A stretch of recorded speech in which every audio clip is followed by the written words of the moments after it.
एक राजे अध्याय 7 शल्मोनाला आपला वाडा बांधून पुरा करावयास 13 वर्षे लागली. त्याने लबानोन गृह नावाची इमारत बांधिली होती. तिची लांबी 100 हात, रुंदी 50 हात व उंची 30 हात होती. ती इमारत गंधसरू लाकडाच्या खांबांच्या 4 रांगांवर उभी होती. त्या खांबावर गंधसरूच्या तुळ्या ठेविल्या होत्या. खांबाच्या वर एकेका मजल्यावर 15-15 अशा 45 कोठड्या त्याने केल्या होत्या. त्यास गंधसरूचा कडिपाठ होता. तिन्ही मजल्यांवर तुळ्या असून तिन्ही मजल्यांवर समोरासमोर खिडक्या होत्या. सर्व दारे व त्याच्या चौकटी चौरस होत्या. तिन्ही मजल्यावरील खिडक्या समोरासमोर होत्या. आणखी त्याने खांबांची एक देवडी केली होती. तिची लांबी 50 हात व रुंदी 30 हात होती.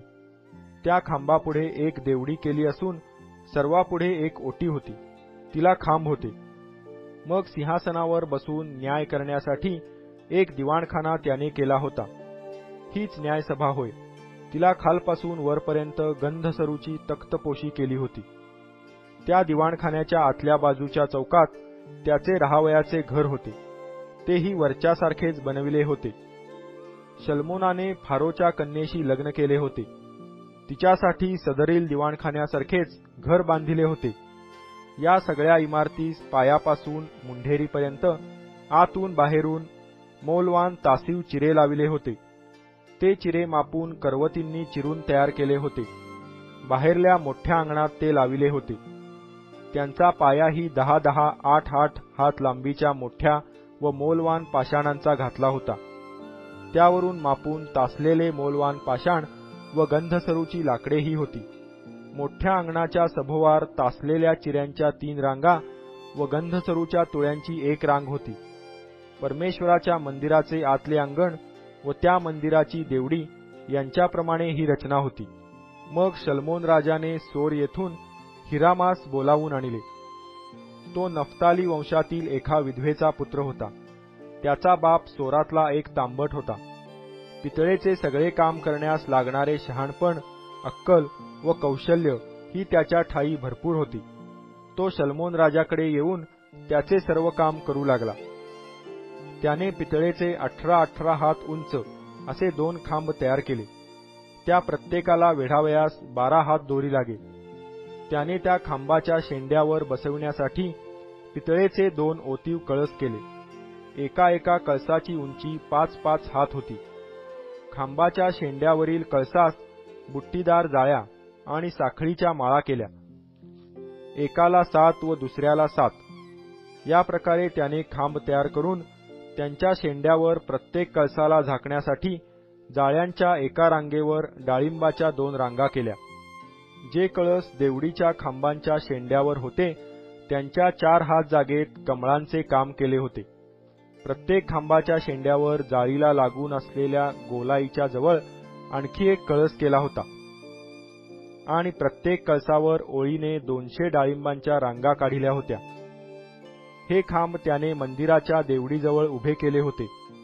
उजवीकडला खांब उभा केला त्यास याखीन, तो स्थापिल हे नाव दिले होते व डाव्या बाजूस खांब उभा केला त्यास बवाजू, त्याच्या ठायी सामर्थ्य हे नाव दिले होते. खांबाच्या शेंड्यांवर कमळे काढिलेली होती. खांबांचे काम अशा प्रकारे संपले. मग त्याने एक गंगाळ सागर ओतविला होता. त्याचा काठाकडला व्यास 10 हात होता. त्याचा आकार गोल असून त्याची उंची 5 हात होती व त्याचा परीघ 30 हात होता. त्याच्या काठाखाली सभोवार एका एका हाताच्या अंतराने 10-10 इंद्रावणे कोरिली होती. ती त्या सगळ्या गंगाळ सागरा सभोवती होती. हा गंगाळ सागर ओतीला तेव्हाच इंद्रावणांच्या ह्या 2 रांगा त्याच्या अंगच्याच ठेविल्या होत्या.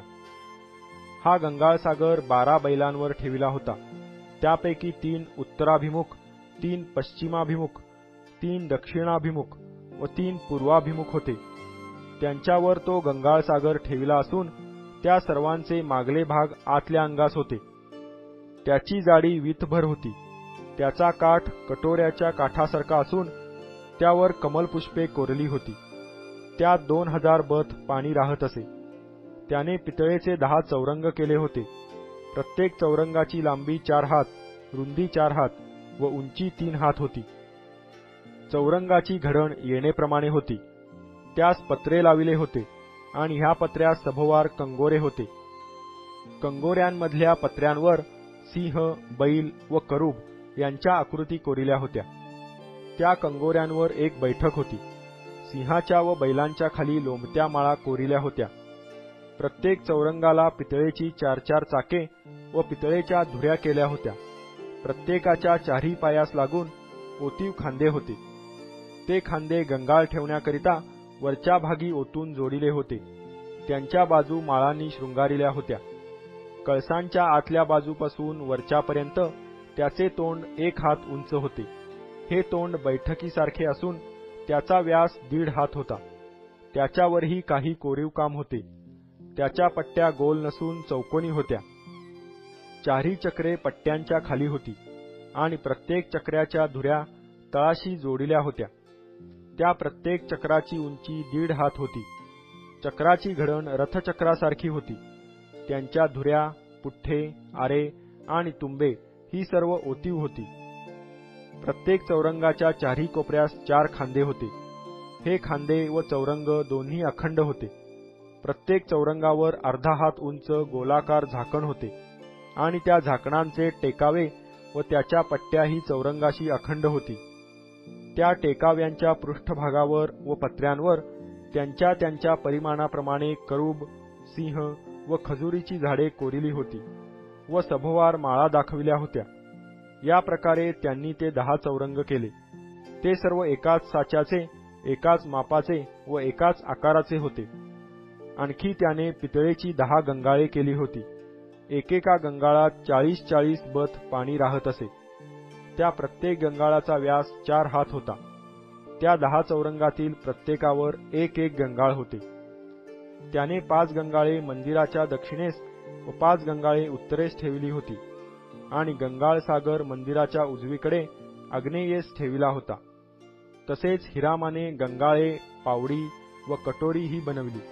या प्रकारे हिरामाने शल्मोन राजासाठी परमेश्वराच्या मंदिराचे जे काम करावयाचे होते ते संपविले. ते असे: 2 खांब, त्या खांबांच्या शेंड्यांवरील कळसांचे प्याल्याच्या आकाराचे भाग व त्या दोन्ही खांबांच्या शेंड्यावरील कळसाचे प्याल्याच्या आकाराचे भाग झाकण्यासाठी जाळ्या केल्या. त्या 2 जाळ्यांसाठी 400 डाळिंबे केली. खांबांच्या शेंड्यांवरील प्याल्याच्या आकाराच्या कळसाचे भाग झाकावयाच्या जाळ्यांसाठी ह्या डाळिंबाच्या 2-2 रांगा होत्या. 10 चौरंग व त्यांच्या समोरील 10 गंगाळे, 1 गंगाळ सागर व त्याच्या खालचे 12 बैल, तशीच पात्रे, पावडी व कटोरे ही बनवली होती. परमेश्वराच्या मंदिरातील जी ही पात्रे हिरामाने शल्मोन राजासाठी बनवली होती ती सर्व पितळेची असून त्यास जिल्हई दिली होती. राजाने ती यार्देन खोऱ्यात सुक्कोत व सारतान यांच्यामधील प्रदेशातल्या चिकणमातीत ओतविली होती.